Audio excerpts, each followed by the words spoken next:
It was one with Mickey Rooney, and who I think I could say is the fullest actor I ever worked with. It just oozed out of him.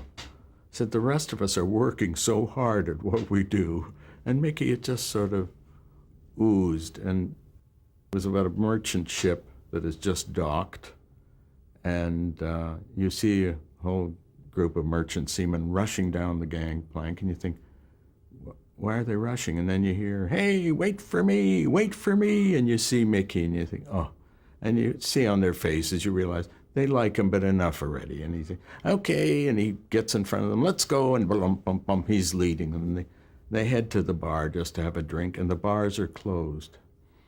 And it's election day, and they're upset. And then along come a couple of teenagers. I'm stopping because I'm just remembering that one of the teenagers was Paul Mazursky, so it was a day or two ago.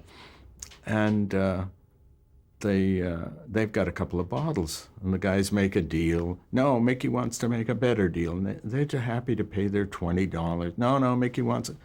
And it ends up with the bottles being broken, and his friends are mad at him, and the teenagers are mad at him.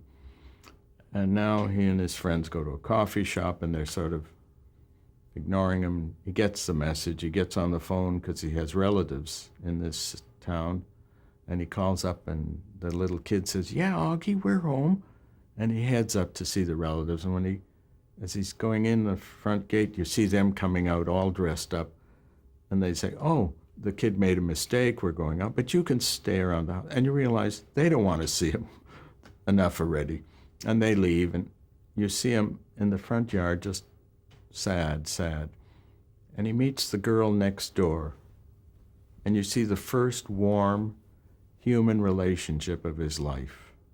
And it grows and grows during the day. And finally, her mother invites him to stay for dinner. And by that time, the polls are closed. So he said, I'll go get some wine. And he knows a shortcut through the alley. And he goes through the alley. And the teenagers have been looking for him all day. And they find him in the alley. And they stab him and leave him lying there. And he's saying, help. Nobody can hear him because he's about in the midway in the block. And we're shooting on him, and he says, finally, somebody's waiting. And he dies. And I said, cut. And I think, why is he dying? There are 2 more scenes to play. And I realized he hasn't read the script.